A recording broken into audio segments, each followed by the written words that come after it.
Well, hi, everybody. Welcome to another podcast. This is being brought to you by the Pie Shop, the Business Product Incubator, and Blue Dolphin Engineering, both located in downtown Fresno in the Murrill District.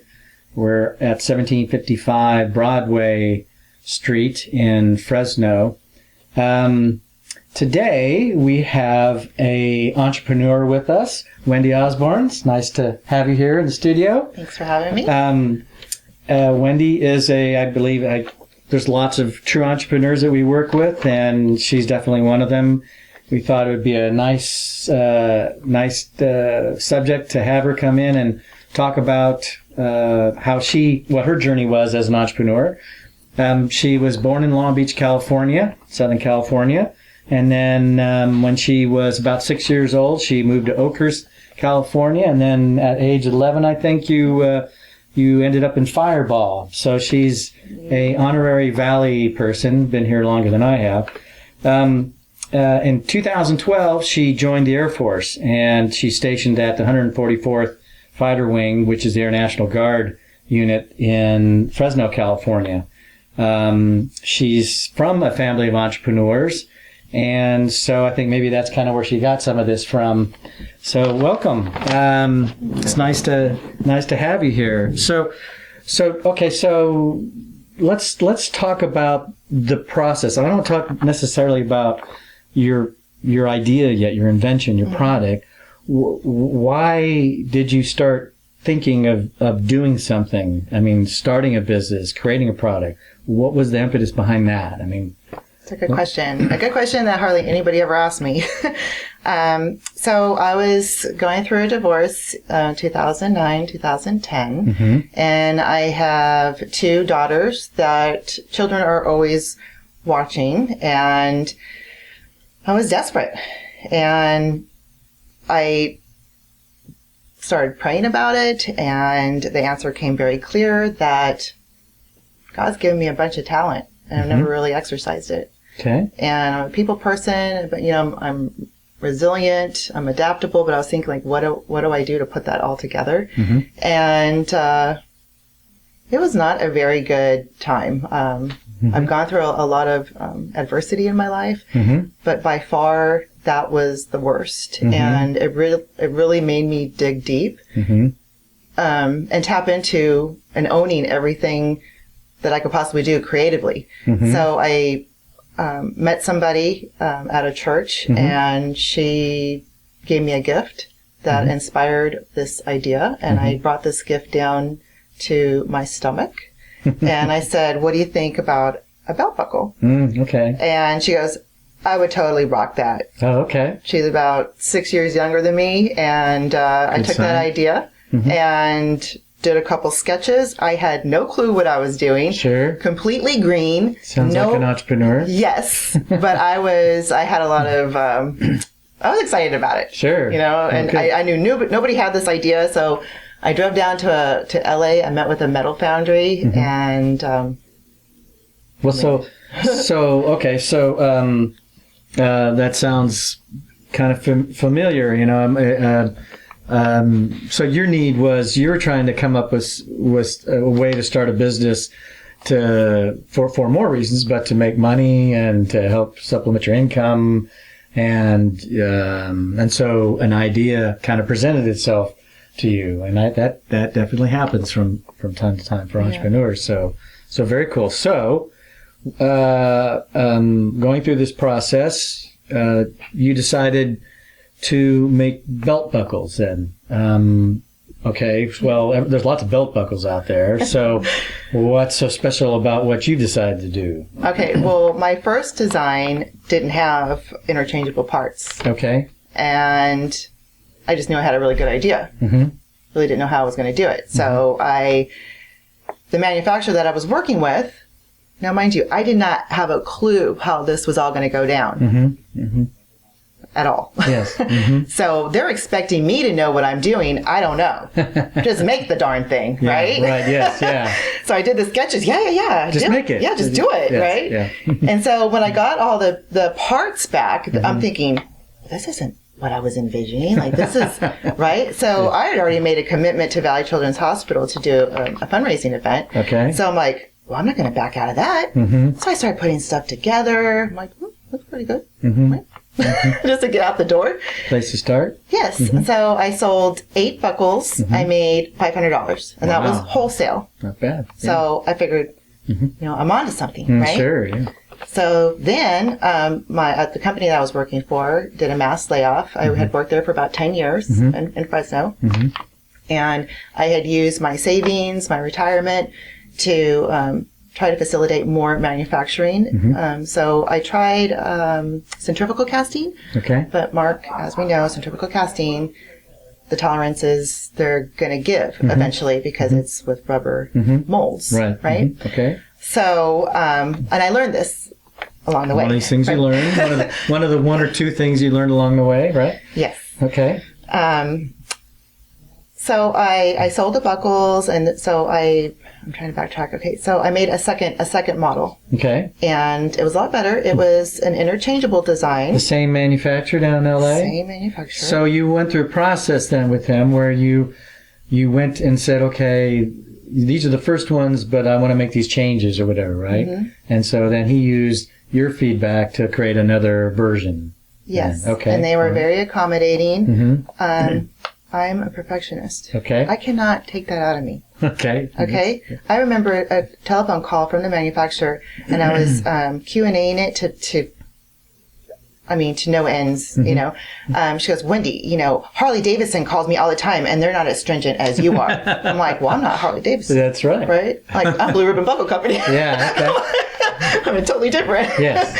So there was certain things I didn't like, but literally, they really set the foundation for me, and they opened up a lot of doors because they were able to share different things with me that they didn't have to share with me. Oh, that's very nice. Yes. Different processes that they use. And then, so I know they wanted the sale, but sitting on my idea and not getting things out the door, I can't live like that. Sure. So they had my product, I want to say, for about 6 months, held on to it, and I had to pick it up and take it and find another manufacturer. Oh, The other manufacturer, I have horror stories with manufacturers. Well, that's one of the reasons you're here. Is that people know that it's not always, whatever, butterflies and unicorns or whatever. Oh, it wasn't.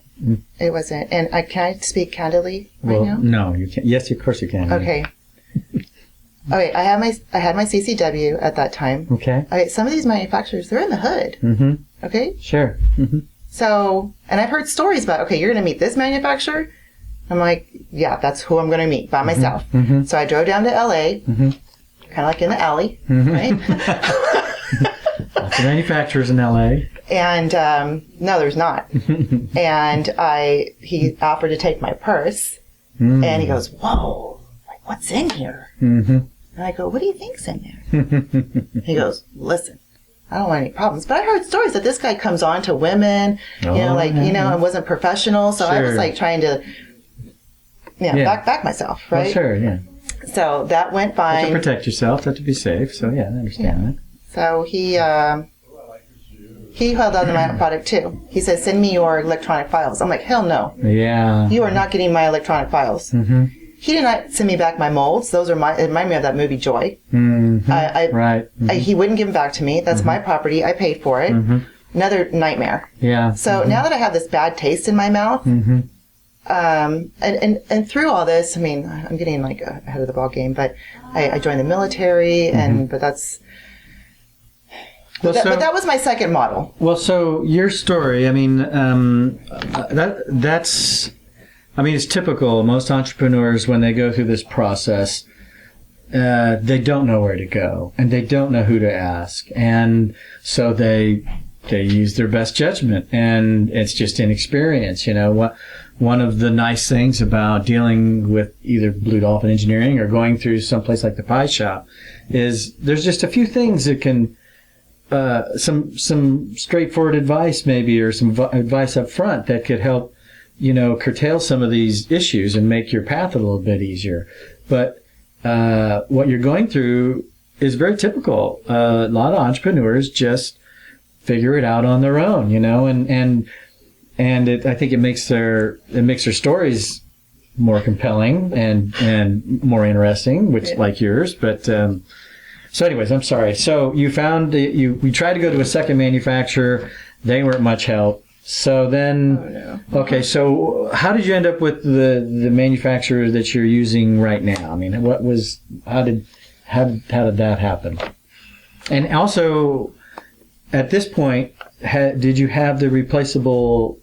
Okay, so two things are going on here. So at what point in time did you decide to add the feature of the replaceable face on the buckles?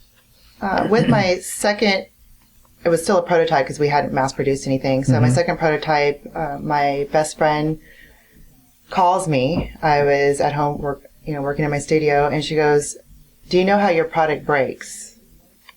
This is really important. Sure. A lot of people don't think about that. No. They don't think about warranty or replacement or failures, things like that. They need to think about that. So, yeah. So I said, "No, I don't know how it breaks." She goes, "Well, you need to go outside and throw it on the ground." And I'm like, "Okay, fine." So I went outside, one blow. That's all it took, one blow. And the glass that I was using, which isn't the glass that I use today, it just splintered everywhere. And I thought, this is no bueno, not good. It's a huge liability if one of my customers get hurt. My credibility will be down the toilet. Sure. So I needed to be creative and think of some ways, do some cold calls, do some more research. People was giving me suggestions. What about plexiglass? I'm like, hell no. It's going to cheapen my product. It's going to wear and tear. It's going to scratch. It's going to turn with the elements. It's going to turn yellow. Yeah. I'm like, definitely no plexiglass. And this is a lot of things that people don't understand. The research and development part of starting a business is sometimes there's paralysis involved because it's just so overwhelming. Sure. And so it leads me on to trying to find a better piece of glass that's not heavy, that has the strength, but also has the clarity that I'm looking for. And so I started researching Steve Jobs. Yes. And I know that name. Yes. Okay.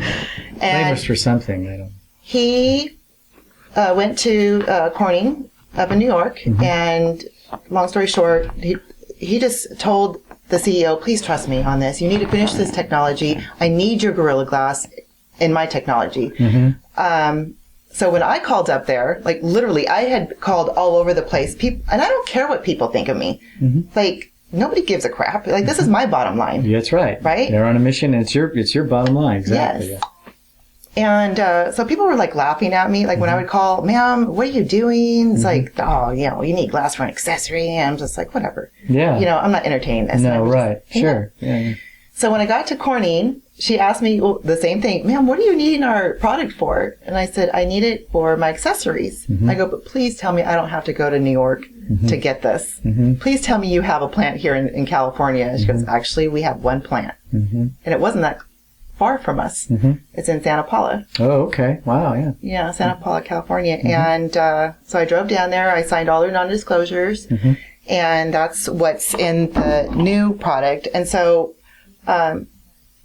everything's just so critical. I mean, Mark, like everything's critical. Like they sent me initially sides that weren't polished. Weren't ground. Weren't ground. It's imperative that what I need it for, that my adhesive seeps into, because there's like microscopic little pores, little feelers for my adhesive that needs to go into those pores. Super important. So they let me keep the old ones and just, but it's super important. So I feel like I'm all over the place. That's all right. Okay. So let's talk about what your buckles ended up becoming, which explains how the glass is used. So you developed this with a detachable face. What brought that on? I mean, why did that come about? So, okay, in the midst of all this craziness, That's really what it is. Yeah, it usually is. Controlled chaos. But it's very exciting at the same point. Yeah. I was losing everything. And when I say everything, I'm talking about not being able to support your family. And I really want people to know that it's okay to hit rock bottom because you're going to bounce back as long as you keep putting your best foot forward. Sure. And I've been doing this for 8 years, but I never got a loan from the bank. I've done Kiva funding, which was successful. I've had friends that have loaned me money with the only terms, pay me back when you can, which has been wonderful. But through all this chaos and losing everything, I knew that my eyes were still good at the time. My eyes were still good. I was still agile and nimble. And this is what I mean about not having excuses and exhausting every measure, because I knew that I still had a lot to offer. But like, how was I going to make this come to fruition? Well, I needed money, and I needed quick. I needed an income. And I have these daughters that they're still looking at me like, what's mom going to do? Am I going to just work at a mediocre job? No, not this woman. Like, I want to do something like with excellence, something that's extraordinary. Okay. I don't want to be mediocre. And most entrepreneurs aren't mediocre. No. Not, at least not in what they're trying to pursue. They're usually the experts at what they're working on. At least hope they are. But yeah. So what? So I joined the Air Force. Joined the Air Force. Okay. I passed all my tests. I was very, steadfast on becoming a welder and a machinist because I wanted to bring that into what I do already. So with welding, I love welding, but machining was the kicker. That's what really helped me to implement this third model that I have that's out on the market today. Okay, all right. So you learned some skills that helped you derive the model that you currently have. And so why don't you show our audience kind of a couple of your buckles and how they actually function, so they have an understanding what's special about what your product is like. So this is the buckle locket. It has interchangeable pieces. So this comes out, and this is your Gorilla Glass. And that's held in place. So that's the Gorilla Glass you were talking about. So this is super strong stuff. It's the same stuff that's on iPhones, right? And a lot of phones, I guess, now. And so it's meant to be strong, not shatterproof, clear, stay clear. Okay, so Gorilla Glass here, and then this cover plate. How is that cover plate held in place here? It has about 3.5 pounds of initial pull with neodymium magnets, rare earth magnets. Some rare earth magnets then hold this face on. Okay. And everything is secure. So initially, and this is another thing, I want to make things better. I always want to improve on my product. So initially, I made this with these are called interchangeable holsters. These are what holds your design. It has about 3/16 of an inch that could hold vulnerable textiles. Okay. So that's what makes the product so unique. Okay. So I did away with the 10 because I wanted everything to be secure and magnetic. Okay. So I made it with iron ore. Gotcha. So this stays secure with a magnetic shim that's on the backing of your buckle. Okay, so magnets once again to hold the interior, what do you call this? Holster. Holster, okay. With the that's the fun part when you invent, you can name it whatever Sure, you want. Yeah. Wonderful, yeah. So that stays in place. Okay. And yeah, everything's secure. The back is just as beautiful. So my company name, Blue Ribbon Buckle Company. Cool. And then the tagline, Freedom of Expression, America. Very cool. Where this is made possible. Yeah, very good. And everything just goes back in place. Very cool. Voila. Neat product. Very neat product. So this is your current configuration, right? So, yes. Okay. So, did you try to get any intellectual property related to your idea here? Or? Yes. So my brand it's a registered trademark. Okay. And then Shark Tank has been involved in this whole process. So 4 years ago, I auditioned in San Francisco, and they emailed me with a congratulatory email saying I was on to the second round. So they were interested. However, at that particular time, I did not have inventory, raising enough capital to get inventory. And this goes with what manufacturer I chose down the road to go with. That's what happens. So, before I did anything with Shark Tank, it was imperative that I had my patent in place. Okay. So I was... Did they ask you to have a patent in place, or did you just know that you wanted to have this patented? Oh, I needed to have... Yeah, I knew. You knew. Okay. So I didn't want everybody, like, trying to figure it out and copying it and knocking it off. And yes, right, sure. Okay. So I just got my patent... Oh, right. Okay. So this is the non-provisional patent. The patent that I initially started with was the... Provisional application. Yes. This is the granted utility patent. Yes. So this is let people see what this kind of looks like. I have a few of these myself, and they're kind of cool, and you get this, but this is the actual utility patent. She was speaking about a provisional application. Provisional application... It gives you, there are some benefits to it. It allows you to create a filing date. You don't have to do a complete application. It's a very straightforward process.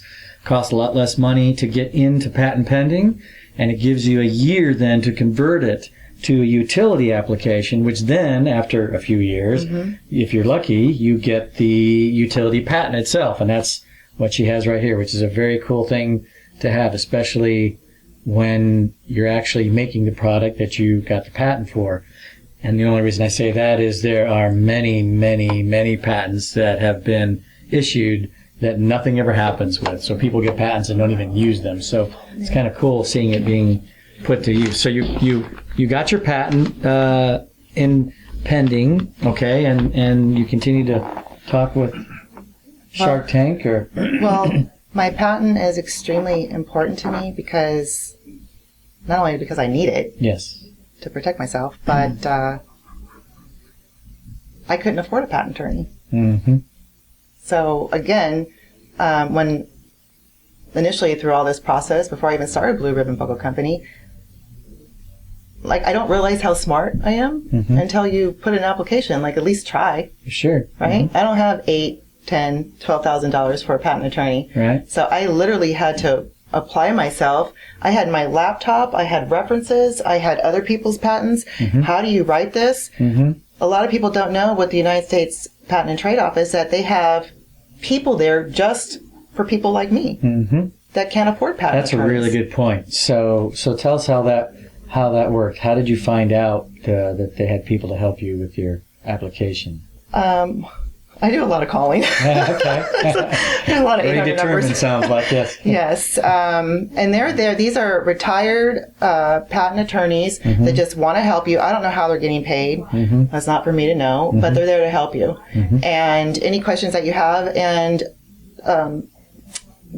correct me if I'm wrong, but they're open 24 hours. I'm not sure about that, but I wouldn't be surprised because there are so many applications that come in constantly. So I wouldn't be surprised if that's the case.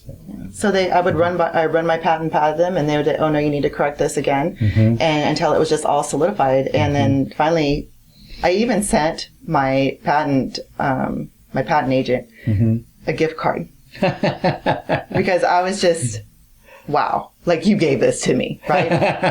I deserved and earned, right? You gave this to me, and his supervisor wrote me back a letter and said, we're not allowed to take yes. Yes. A bribe. Wow, yes. Yeah. Well, so for those of you who don't know, many people have ever read a patent or gone through one. I've actually written an application myself one time. It was a very tedious and exacting process. Yes. The language has to be very precise. The first time you use a word, you can say a, and then after that it's the, and all sorts of, there's a million little rules. It's a different language. Yes. It's very, very difficult. I have a lot of respect for patent attorneys because it takes a lot of understanding to take a physical thing and reduce it to pure verbal, a written description. It's pretty interesting. So that's a lot of, very, very impressive that you did that. So, and got the patent, and very cool that you were made aware and used the resources available. That's really important for the listeners to know that that's available, because there are people who would like to do their own applications. I know there are. We've met them before, but people often just resort to just using the attorneys at some point in time. And they're wonderful people, but they're, like you said, they can be very expensive. So yeah, very expensive. Even for simple devices, they can be expensive. Yeah, so. this is to me, well, to me it's simple. Well, in the scheme of things, it's not a car, right? So, yeah. But still, very cool. So, okay, so patent, you've been Shark Tank has shown some interest in. Shark Tank. So you went into the second round of Shark Tank, and what happened then at that point? So. Okay, so that was they bypassed me for that season. This was 4 years ago, and I had been talking to a business advisor, and he advised that you stop putting your head around Shark Tank and focus on your sales. So I've been trying to do that, but in the meantime, I had no money to get my product. Well, let's back up a little bit. Okay, so through all this, the military's involved, because I do this. This is my full-time gig. Yeah, okay, right. The military is my full-time gig. So sometimes they send me off to different places, and I have to work maybe out of a business office at a hotel or on my phone. I'm going to, on base, the post office is on base, just to try to make things happen. Sure. It never stops. Not the entrepreneurial spirit never stops. Yes. It's, I could stay up till 2 o'clock in the morning. It's never work. Most entrepreneurs do. So it's super exciting. But, so while I was away on orders this particular year, I just got a bad taste for all the manufacturers. Now, mind you, I didn't find you at this particular time. Right. Probably would have been a different story. It probably, quite frankly, it probably would have been. It probably would have been so easy that you would have gotten bored. So good thing you didn't. So. And I have just that much more knowledge under my belt. That's right. What not to do. So much more of an expert. So now you really appreciate it. No. Yeah, I do. Well, we do hear that actually, and it's unfortunate when we hear that, but. We've heard that many times where people say, "Oh God, I wish I'd met you 2 years ago." But the whole point is that they do find us, and we are usually able to help at some point in time. But really, your story about how you've gone through this, it's not unusual. It's no better or no worse to go through it this way, because you appreciate it and you learn to write a patent and many other things that some entrepreneurs don't appreciate, right? So it's hard to say what's good or bad, but very interesting process. So you now you have a manufacturer and a beautiful product, and you are. Well, the manufacturer I found, and it's just really. You know how critical it is to have networking. You have to be able to open your mouth and work with people. Networking is super important. So if you're shy, it's probably not going to work out. You got to put yourself out there. Sure, right. So when I was on orders this particular time, this is before the second audition for Shark Tank, I linked up with, there was a belt buckle company that was aired on Shark Tank. Okay. I called them, which led me over to another belt buckle company. I'm like, somebody has to tell me something. I'm not asking for trade secrets here. Right. I'm just asking for just a little bit of direction. Right. Right? Sure. Don't take this the wrong way, but everybody that I talk to, the manufacturing field is a male-dominant field. Okay. There's not a lot of women. I'm not surprised, yeah. And most of the time, the way they talk to me, they even made fun of oh, I bet you have electronic caliper, electronic, so you could read it. I'm like, actually, no, it's manual. Just little digs. Little digs, yeah, that's unfortunate. It's horrible. So I finally contacted this one belt buckle company, and he said that, well, just really not really helpful, saying that you're not going to make millions off this, but here's what I could do for you. I could white label your product. You don't even have to work with overseas manufacturers. And I'm like, why would I want to pay you to do that for me, right? Yeah, right? I'm trying to do this myself, Sure. right? And I don't want to get screwed. Yeah. Okay, so again, my bottom line. Right. Not yours. Yours, right. Mine. So I finally called, long story short, they were all related somehow. Yeah. Cousins, brother, like they're all related somehow. Yeah. He says, Wendy, I don't want nothing from you. I just want to help you. He goes, when you get back off orders and you're back into California, make arrangements to go up to Las Vegas for the sourcing, the magic. It's called magic. Okay. Sourcing. Okay. Manufacturers galore. You walk in there, there's a proctor. He's like, you want international, you want stateside. Well, I had such a bad taste in my mouth for stateside that I'm like, international all the way. And that's where I met my manufacturer that I work with today. Very cool. Yeah, so I got to meet them in person. Excuse me. So you brought up a good point, and that is the trade shows for most industries, for most businesses, whether an engineering firm or an entrepreneur, the trade shows are a great source because that's where they all are at the manufacturers or at the manufacturers trade show, and it's a great place to go and meet. And they are hoping to meet people that they can do business with. So another good point to bring up is trade shows are a good source to find sales as well as vendors. So yeah, okay. Yeah, it was exciting. So you found a manufacturer overseas. Found a manufacturer. Okay. The prototype was made by a company on a CNC machine, and I want to say the Orange County, LA area. It wasn't in like downtown LA. It wasn't anywhere like that, but very reputable. God, I can't remember the life of me what the name was, but it was so refreshing because this woman, another woman, knew exactly what I was talking about, right? And it was just really refreshing. And I haven't been able to meet a lot of women in our field. So anyway, so I got the prototype. Finally got the prototype. In order to see, even before it came to the prototype, I went to Fresno State, the Lyle Center. Yes. They made a filament 3D print. Okay. So that was the first time I actually got to hold it from an electronic file to hold my baby. Right. That was like I birthed. Like I finally saw what I birthed, and it was just amazing. Super excited about that. But there's so many steps. Sure. And you want to make sure everything's on point, the tolerances, like everything. So I was putting the magnets into the 3D printed filament model, and everything jived, and everything was closing. So that's when I went to the CNC prototype, and then the CNC prototype was shipped off to Taiwan. And they use that as a pattern to make the molds. Yes. But even that, I had to learn how to export. I had to, with no broker, still I'm trying to save money, and do it all myself, my tariff fees, the harmonized tariff codes, and even all before all this, you got to know your NAICS codes, your DUNS numbers, and there's a whole gamut of stuff that you all don't even know. Sure.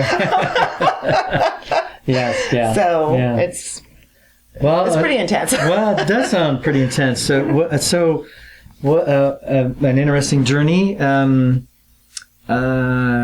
So I mean, if you had the choice to do this all over again, now knowing now, which, and if you knew that then, would you? I mean, number one, would you go through this again?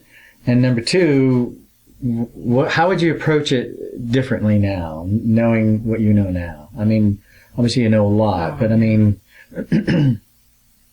Okay, would I do it all over again?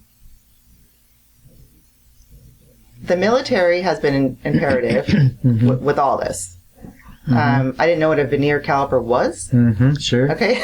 So sitting in my machining class, my tolerances wouldn't be what they are. I wouldn't be able to meet with a product engineer and to develop a design, and because we're speaking the same language. Sure. The military has just been, I can't stress this enough, paramount with what I do. Sure. And for me, it was always about a time. I promised my girls I would turn our situation around in 2 years. I had no idea that it would be 8 years. Yeah. My father my mother and father, when they bought into a franchise, completely different than starting something from nothing. Nothing. Yes. Mm-hmm. Okay, because with a franchise, as you know, like the foundation's already there. Sure. And it's meant to be there. Yeah. Yes, and you learn how to operate somebody else's dream. Use the process that they've already created, and yes. Mm-hmm. But would I do it all over again? Yes. Okay. I like that answer. Okay. Because it's very exciting. Yeah. And I like the journey. Yeah. And the knowledge that I've obtained. I mean, because you mentioned it was hard work. It was. If somebody could hand you some of these things on a platter, so to speak, is it worth having that to some extent, or I don't like was it worth you like going through and learning and having okay because I'm a Christian. I believe that God knows every hair on our head, and when I'm an inventor, I want to know my baby. Sure. I want to know the ins and outs of everything. I already got ideas for the military, stuff that I want to design for the military. That's just on the back burner. Good. I like that.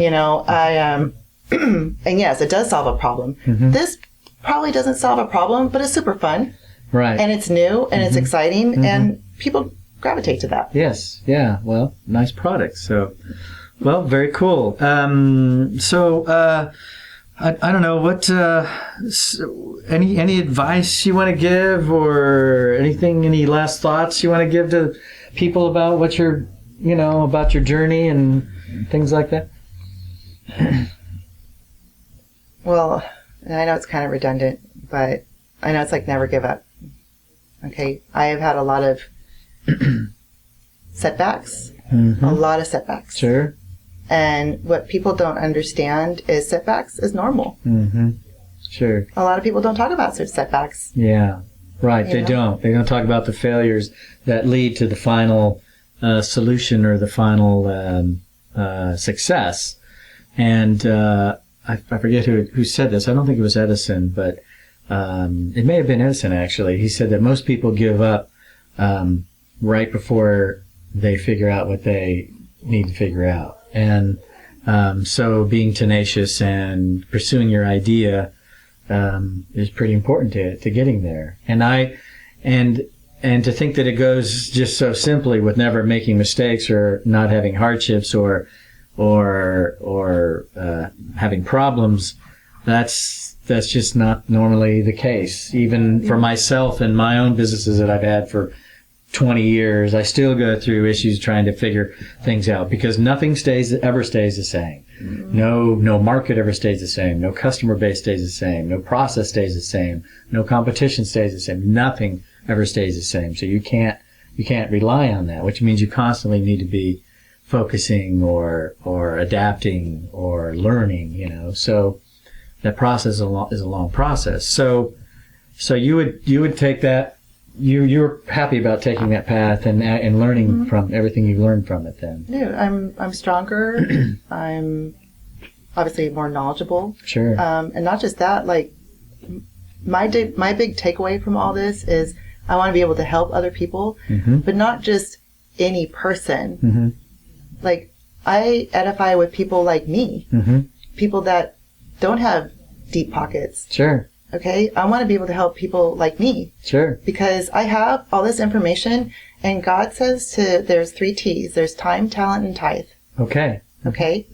And, I don't have a lot of tithe, not yet. Yeah. I don't have a lot of money. Yeah. Okay, that's why I've had to be resourceful. Yes, right. And tap into my own talents and my own gifts. Sure. Okay? But a lot of people, literally, I know a lot of people through the course of my lifetime, they're so interested on somebody else's gifts. Like, I want to be like that. Oh, yeah. I want to be a singer. Oh, my God, I wish I could play basketball like that.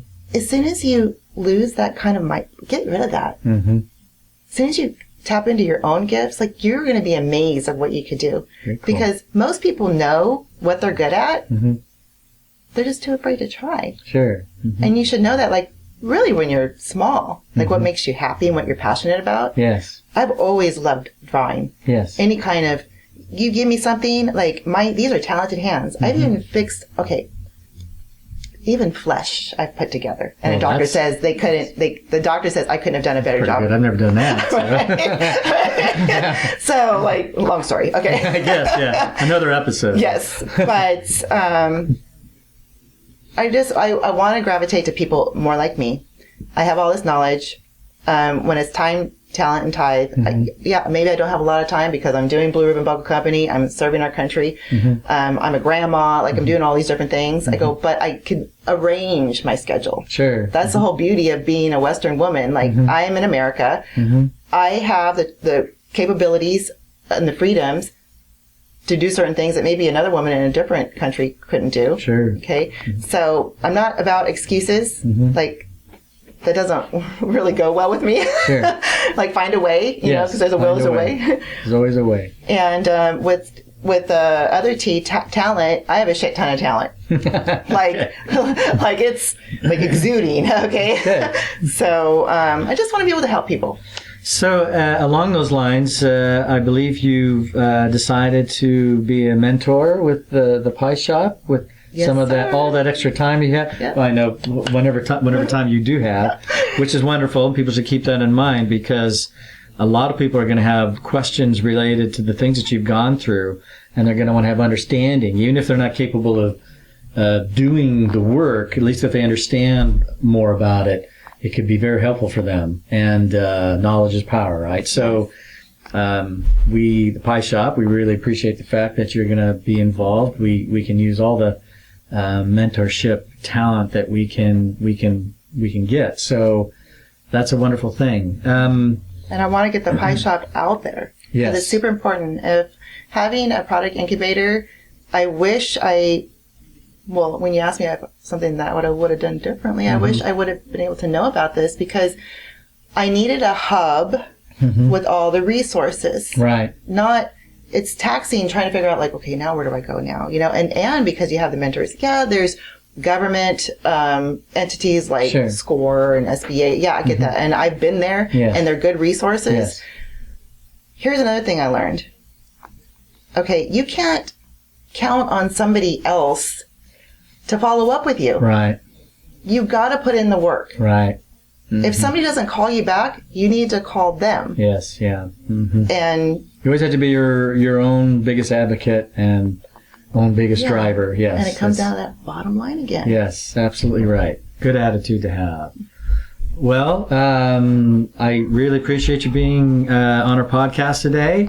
And as I said, that if you want to get some information or talk to Wendy, you can always reach her through the Pie Shop. You can go to our website, which is thepieshop.org. That's THEPISHOP.org.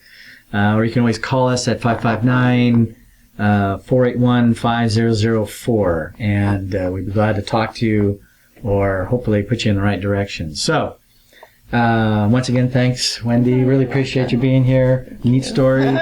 And we'll see you soon for our next podcast. So have fun, guys.